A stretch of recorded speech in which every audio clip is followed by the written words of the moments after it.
Nos anais das histórias bíblicas, poucas são tão trágicas quanto a de Tamar, uma narrativa que entrelaça luxúria, traição e vingança em um tecido complexo de relações familiares e costumes sociais.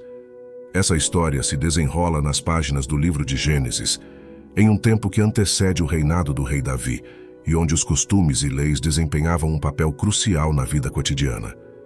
Nesse contexto, encontramos Tamar, uma mulher que foi vítima das situações e das escolhas que a cercavam, mas que também poderia usar de sua astúcia para reivindicar o que ela era de direito. Seu adversário nessa jornada não é outro senão Judá, seu sogro e uma figura de autoridade e poder. Acompanhe-nos enquanto desvendamos os detalhes dessa história, mergulhando nas tradições e nas leis da época e explorando as ações e motivações dos personagens envolvidos em uma tentativa de compreender as nuances dessa narrativa bíblica que, apesar de antiga, ainda ressoa com temas relevantes para os dias de hoje. À medida que mergulhamos mais profundamente na tapeçaria dessa história bíblica, encontramos nos limites de um capítulo crucial, o casamento de Tamar com o filho primogênito de Judá. Tamar, cujo nome ressoa com uma melodia suave, era uma mulher de beleza estonteante e virtude imaculada. Sua aura radiante não passou despercebida por Judá, que a escolheu como esposa para seu filho mais velho, O casamento, longe de ser apenas um pacto entre duas almas, era uma aliança simbólica que amalgamava duas famílias em um laço sagrado, intrinsecamente entrelaçado com as tradições e os valores da sociedade da época.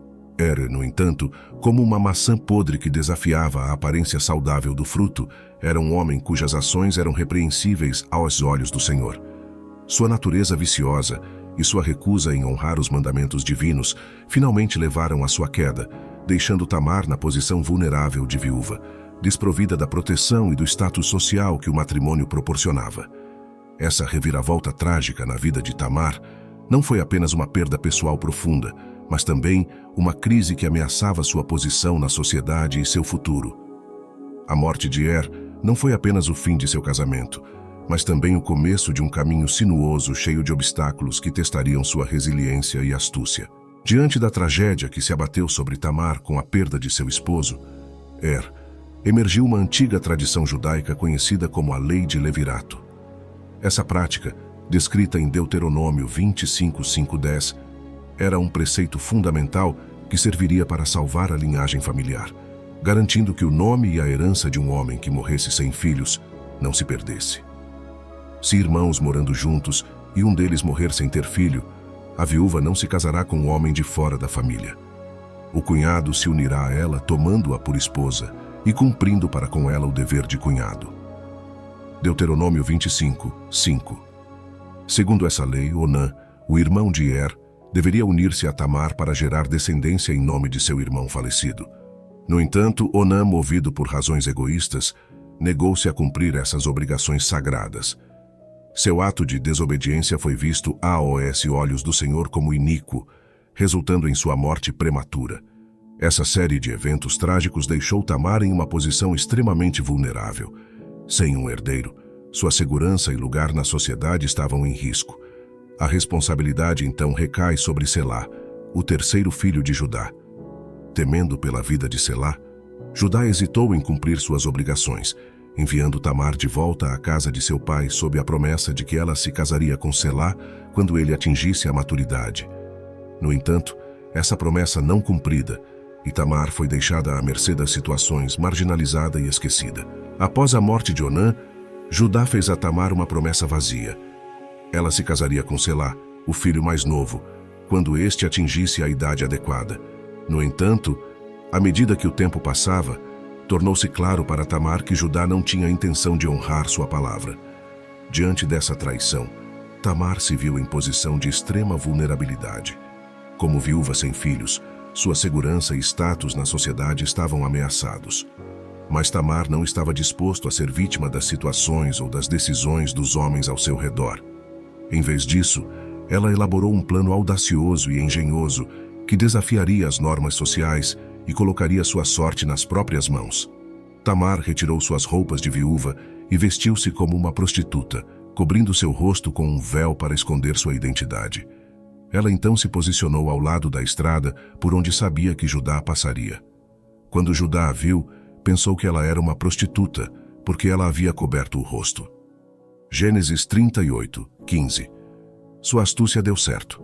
Judá, não regulando Tamar, mudou-se dela e, sem saber, cumpriu a lei do levirato. Tamar concebeu gêmeos Pérez e Zerá, garantindo assim sua linhagem e seu lugar na sociedade.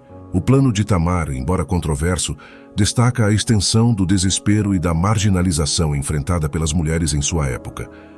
Revela também a força, a inteligência, a resiliência de Tamar, que se deixou a ser uma vítima silenciosa e, em vez disso, tomou o controle de seu destino, desafiando as normas e as expectativas de sua sociedade.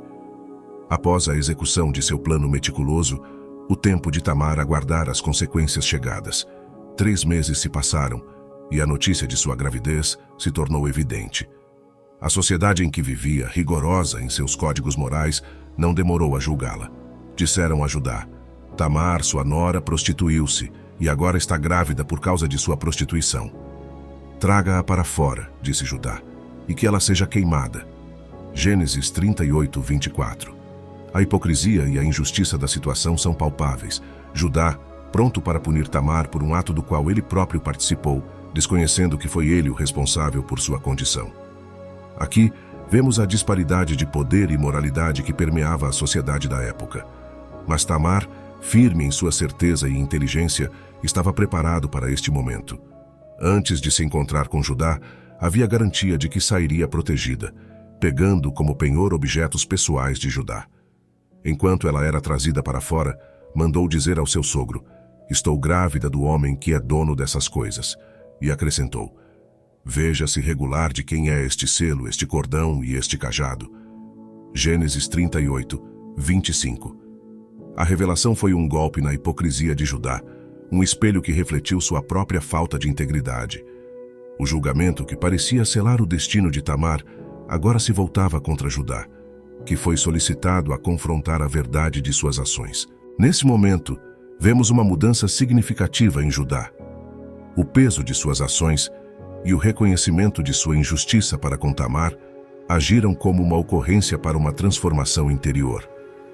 A autorreflexão forçada por essa situação levou Judá a uma espécie de redenção pessoal. As consequências para Judá foram profundas. Primeiramente, ele foi forçado a enfrentar a realidade de seus próprios pecados e falhas. A máscara de autoridade e moralidade que ele usou foi removida, revelando suas falhas e hipocrisia.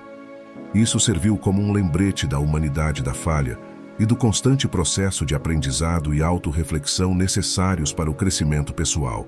Além disso, a situação redefiniu a relação de Judá com Tamar e com sua própria família. Ele teve que considerar o valor e a força de Tamar e sua ação em garantir a linhagem de sua família, mesmo que fosse de uma maneira que desafiasse as normas sociais e as expectativas de sua época. O legado de Tamar é um testemunho poderoso de força e resiliência feminina diante das adversidades. Seu nome, frequentemente associado à tragédia e à controvérsia, merece ser reconhecido por sua coragem, inteligência e determinação em buscar justiça e preservar sua linhagem.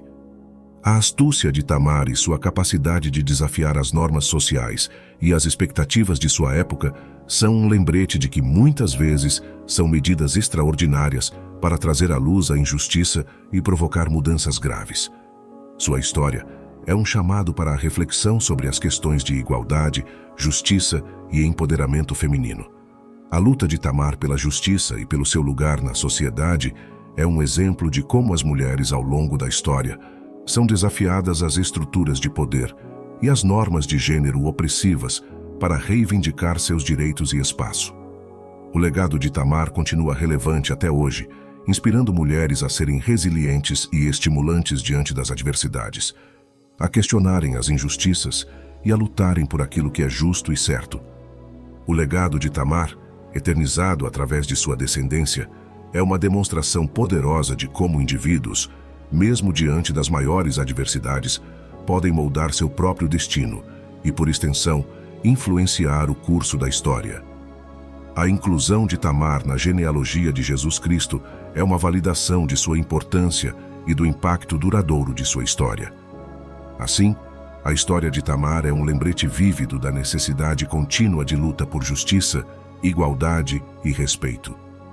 Ela ressalta a importância da empatia e compreensão em relação às experiências e desafios enfrentados pelas mulheres ao longo da história e nos dias atuais.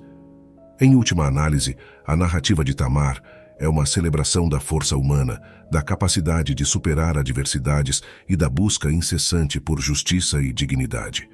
Sua história permanece como um farol de esperança e inspiração, motivando-nos a desafiar as injustiças e a defender aquilo que é certo, mesmo quando as probabilidades parecem estar contra nós.